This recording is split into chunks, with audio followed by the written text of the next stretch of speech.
Hey guys, Ben from KCT here, home of those gun and gear reviews that you can use. And of course, we're here in the Booms Rooms. We're just kind of doing things with the world famous talking hands. And I just wanted to do a quick video while I got this gun out to talk to you about Great Lakes Firearms. So, if you follow my blog, and why don't you? Uh, um, this has been a nightmare, but there may be a light at the end of the tunnel. So, I just wanted to make a quick video to kind of discuss everything. We'll see about putting something together in print as well if this goes the right way. So, for those of you who may not know, right when all this panic and stuff happened with the COOF, people were buying up guns and receivers and stuff left and right. I wanted to do sort of a cheap kind of stay-at-home build using a lot of the stuff that I've already had around the house, like this Midwest rail, grips, light, stock, things like that.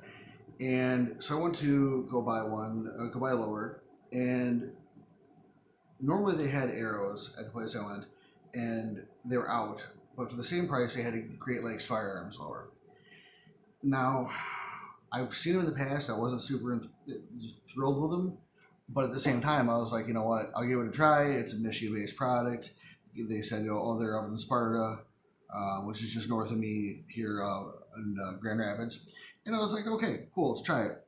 Now, first of all, the lettering just drives me insane. It's like they didn't, I don't know, they weren't able to get it nice and sharp and crisp. Like if you look at an arrow lower or anything else like that, it's very, very easy to see and read the lettering is very crisp. This looks almost like they just did it and like went over with paint or something. I don't know. But that's neither here nor there. Yeah, so I get it home and I start putting it together.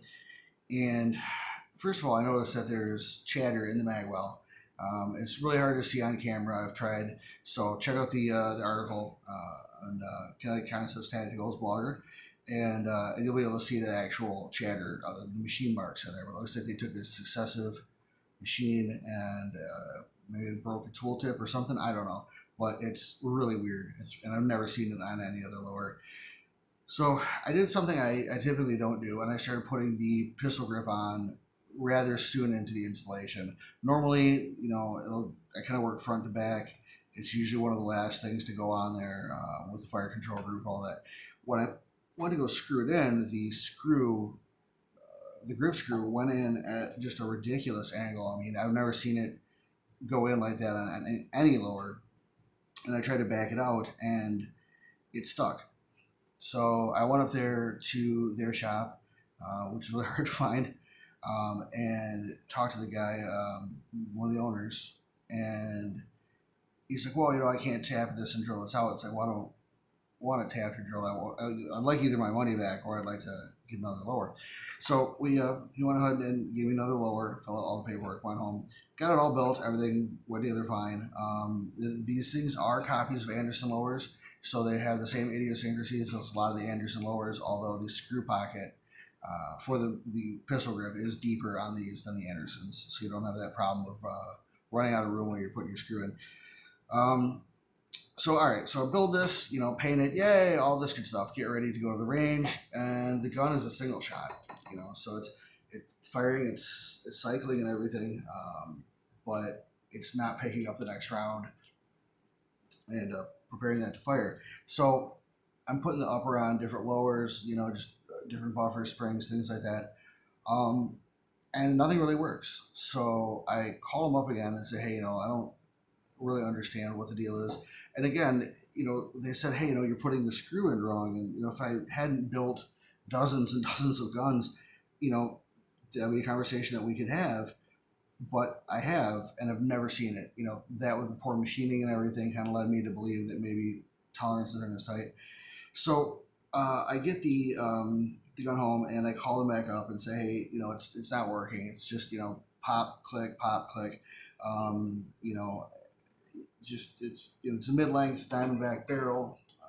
Actually, my first mid-length I built, I usually stick to carbine systems, but so they said, oh, it sounds like you just need to drill out the gas port. Okay. And it's like, hey, you just do it in like 5 seconds. And I do have a drill press, but nothing so fine and precise for something like that. So I asked them, hey, would you mind if I come down to the shop and you guys can do it? So they're like, okay, yeah, that sounds like what the problem is. So we go down there and he says, oh, it'll be like 5 minutes. It's about 45. He comes back and says, hey, you know, I've got this done. I think it was like a 0.71, 0.0071, something like that.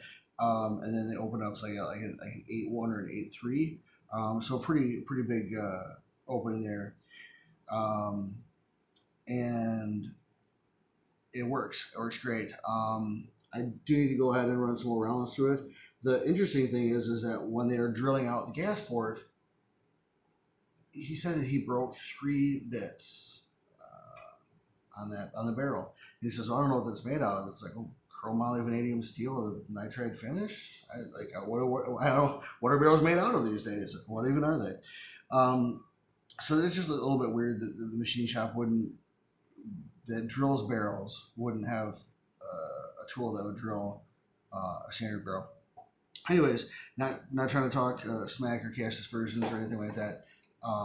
But I will be going back and checking this out again more at the range.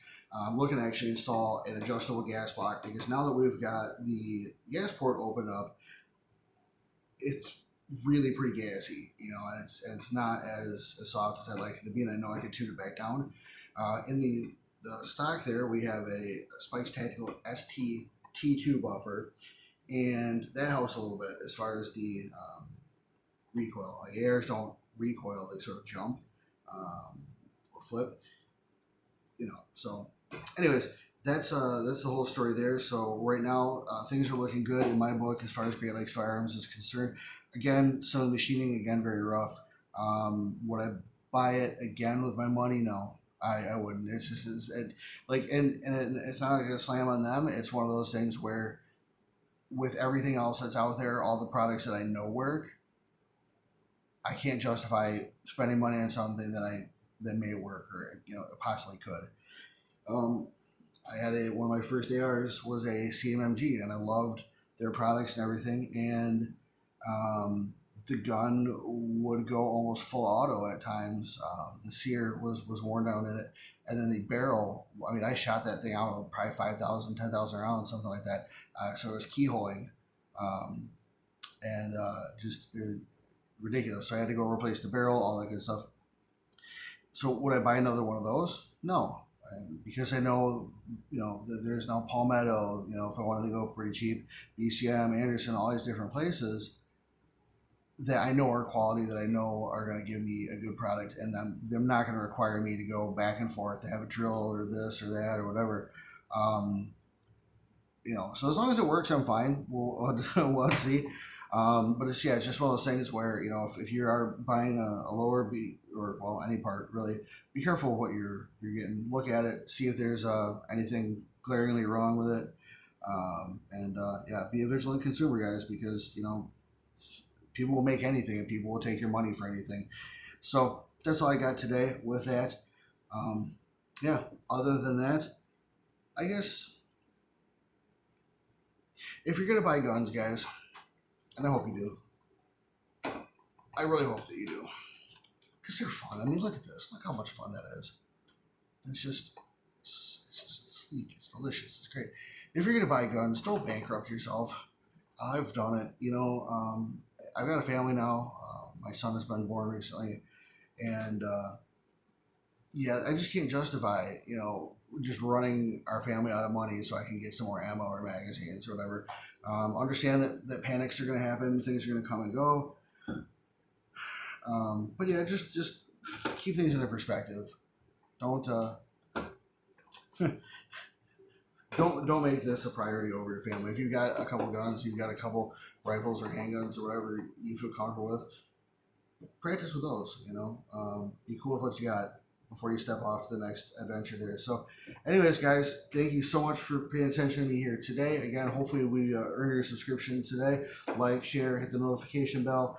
If you do like us, go ahead and hit that like button. If you don't like, then go ahead and double tap the dislike button. I'll catch you guys next time.